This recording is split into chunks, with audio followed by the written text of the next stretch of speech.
ఒక న్యాయం, లేనివాడికి రోజు అవమానం, ఉన్నవాడికి ఒక తీరు, లేనివాడికి మరొక తీరు. ఇది ఈ ప్రభుత్వం యొక్క పనితీరు. ఒక ఇంటి గృహప్రవేశం జరిగి ఇంకా వారం రోజులు కాలేదు. మరి జేసీబీ వచ్చి ఇంకా జస్ట్ గుమ్మడికాయ కొట్టి వారం రోజులు కాలేదు. జేసీబీ వచ్చి బుల్డోజర్ వచ్చి వాళ్ళ ఇల్లుని నేలమట్టం చేస్తే, కూల్చేస్తే ఆ కుటుంబం పరిస్థితి ఏంటి ఆలోచించండి. ఒక జీవితకాలం కష్టపడి పొదుపు చేసి పైసా పైసా కూడబెట్టి ఇల్లు కట్టుకుంటే దాన్ని హైడ్రా పేరుతో మరి కూల్చి పారేస్తుంటే, ప్రెగ్నెంట్ మహిళ అని కూడా చూడకుండా లాగి పారేస్తే, ఈడిచి పారేస్తే వాళ్ళ పరిస్థితి ఏంది ఆలోచించండి. హైడ్రా సృష్టించిన ఈ వలయానికి విలయానికి తన చుట్టూ ఏం జరుగుతుందో తెలవక ఒక 6 ఏళ్ల పాప సార్ 3 రోజుల నుంచి తిండి లేదు అని చెప్పి ఏడుస్తుంటే కనీసం పుస్తకాలు కూడా తీసుకొని ఇవ్వకుండా వాళ్ళ ఇల్లు కూల్చింది ఈ హైడ్రా.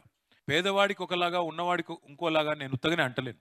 అది కూడా మీకు చూపెట్టాలనే, అందరికీ చూపెట్టాలన్న ఉద్దేశంతోనే, మీ బాధ రాష్ట్రం మొత్తం తెలవాలన్న ఉద్దేశంతోనే మిమ్మల్ని ఇక్కడికి రప్పించడం జరిగింది. ఇదొక్కటి చూడండి, ఇదొక్కటి మీరు చూస్తే మీకు అర్థమవుతుంది. ఆయన ఉప ముఖ్యమంత్రి బట్టి విక్రమార్క గారు ఈ హైడ్రా విషయంలో ఒకరోజు పెద్ద ప్రజెంటేషన్ పెట్టారు.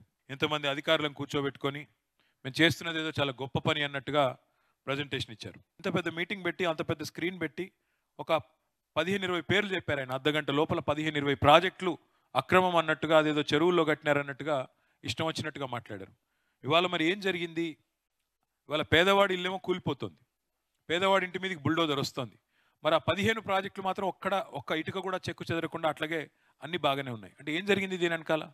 ప్రభుత్వ పెద్దలు పేర్లు ఎందుకు చెప్పారు, మళ్ళీ ఆ అపార్ట్మెంట్ల దగ్గరికి ఎందుకు పోలేదు, ఆ బిల్డర్ల దగ్గరికి ఎందుకు పోలేదు అంటే దీని వెనకాల జరిగింది ఏందో మతలబు మీకే అర్థమైందని నేను అనుకుంటా ఉన్నాను. నిజంగానే కాంగ్రెస్ ప్రజాపాలన అయితే, నిజంగానే ఈ ప్రభుత్వానికి చిత్తశుద్ధి ఉంటే, చిన్న పెద్ద అనే తేడా లేకపోతే పెద్దవాళ్ళని ఎందుకు ముట్టలేదు, పెద్దవాళ్ళని ఎందుకు కనీసం మీరు శిక్ష వేయలేదు, కనీసం వారికి ఎందుకు నోటీసులు అన్నా ఇవ్వలేదు బట్టి విక్రమార్క గారు కానీ ప్రభుత్వంలో ఉండే పెద్దలు కానీ చెప్పే పరిస్థితి ఉందా? నిజంగానే హైడ్రా చేసేది మంచి అయితే మరి వాళ్ళు నిజంగానే సమాధానం చెప్పగలుగుతారా మీకు? అట్లాగే ఆ బిల్డర్లు ఏదైతే పెద్ద పెద్ద పేర్లు చెప్పారో వాళ్ళకి మరి చెప్పగలుగుతారా? ఇంకోటి, నిజంగా హైడ్రా చేసేది మంచి అయితే ఇట్లా 5 స్టార్ హోటళ్లలో మీటింగులు పెట్టి 5 స్టార్ హోటళ్లలో రియల్ ఎస్టేట్ వాళ్ళతో డీలింగులు చేయాల్సిన అవసరం ఉంటుందా? అంటే దీని వెనకాల ఏం జరిగింటది ఆలోచించమని చెప్పి నేను కోరుతా ఉన్నా.